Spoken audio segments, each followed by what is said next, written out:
السلام علیکم ورحمۃ اللہ وبرکاتہ۔ دوستو، آپ کی خدمت میں 10 باتیں لے کر حاضر ہوا ہوں۔ امید کرتا ہوں اللہ تبارک و تعالیٰ کی ذات سے تمام احباب خیر و عافیت سے ہوں گے۔ نمبر 1، حضرت ابراہیم علیہ السلام کی دعوت۔ جب حضرت ابراہیم علیہ السلام نے اپنی قوم کو شرک و بت پرستی اور ضلالت و گمراہی کا مشاہدہ کیا تو انہیں سیدھی راہ پر لانے کی کوشش کرنے لگے۔ سب سے پہلے حضرت ابراہیم علیہ السلام نے اپنے باپ سے مخاطب ہو کر کہا، ابا جان، آپ ایسی چیزوں کی کیوں عبادت کرتے ہیں جو سننے، دیکھنے اور بولنے کی بھی صلاحیت نہیں رکھتی، اور نہ ہی وہ نفع نقصان کی مالک ہے؟ وہ چیزیں بذات خود بے بس اور لاچار ہے، ان میں اپنے وجود کو بھی باقی رکھنے کی طاقت نہیں ہے۔ ایسی چیزوں دوسروں کے کیا کام آ سکتی ہے؟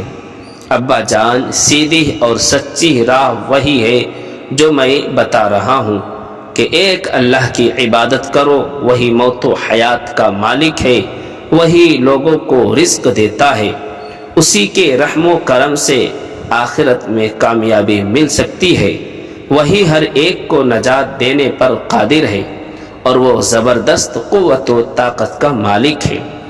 حضرت ابراہیم علیہ السلام نے اس کے بعد قوم کے لوگوں کو بھی انہی باتوں کی نصیحت کی، مگر افسوس کسی نے بھی حضرت ابراہیم علیہ السلام کی دعوت کو قبول نہیں کیا۔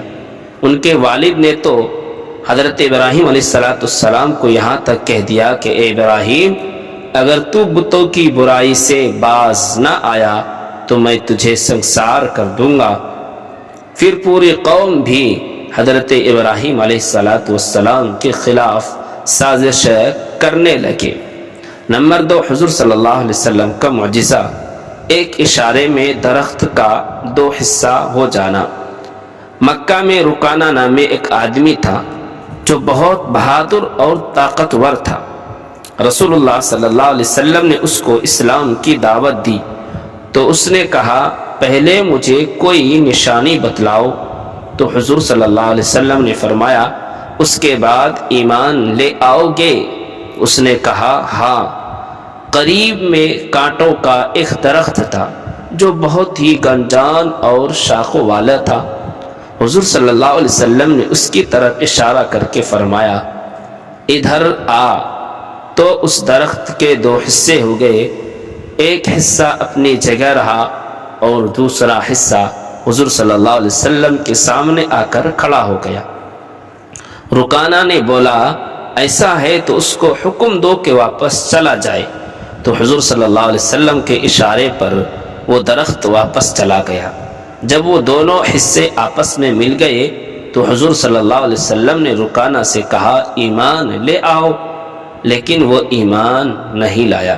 دلائل النبوہ للصفحانی، حدیث نمبر 288 پر۔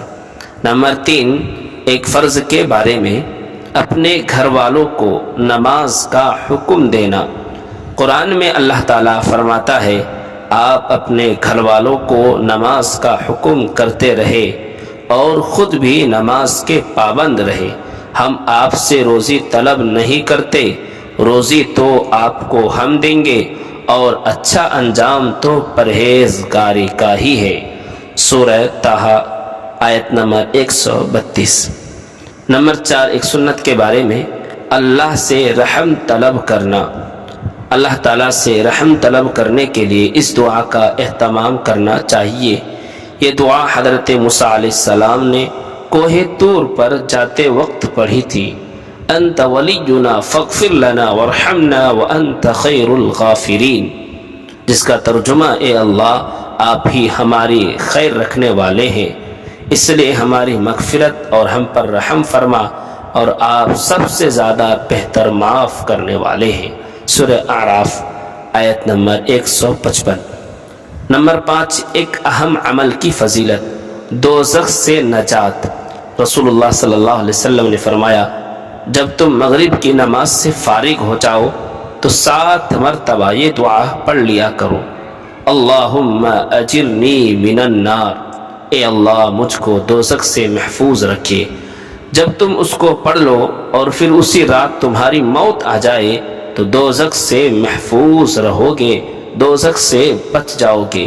اور اگر اس دعا کو 7 مرتبہ فجر کی نماز کے بعد بھی پڑھ لو اور اسی دن تمہاری موت آ جائے تو دوزخ سے محفوظ رہو گے۔ ابو داؤد شریف حدیث نمبر 5069۔ نمبر 6، ایک گناہ کے بارے میں جھوٹی تہمت لگانا۔ قرآن میں اللہ تعالیٰ فرماتا ہے جو لوگ مسلمان مردوں اور مسلمان عورتوں کو بغیر کسی جرم کے تہمت لگا کر تکلیف پہنچاتے ہیں تو یقیناً وہ لوگ بڑے بہتان اور کھلے گناہ کا بوجھ اٹھاتے ہیں۔ سورہ احزاب آیت نمبر 58۔ نمبر 7، دنیا کے بارے میں دنیاوی زندگی ایک دھوکہ ہے۔ قرآن میں اللہ تعالیٰ فرماتا ہے اے لوگو بے شک اللہ تعالیٰ کا وعدہ سچا ہے، پھر کہیں تم کو دنیاوی زندگی دھوکے میں نہ ڈال دے اور تم کو دھوکہ باز شیطان کسی دھوکے میں نہ ڈال دے۔ یقیناً شیطان تمہارا دشمن ہے، تم بھی اسے اپنا دشمن ہی سمجھو۔ وہ تو اپنے گروہ کے لوگوں کو اس لیے بلاتا ہے کہ وہ بھی دوزخ والوں میں شامل ہو جائے۔ سورہ فاطر آیت نمبر 5 تا 6۔ نمبر 8، آخرت کے بارے میں پل صراط سے اللہ کی رحمت سے نجات۔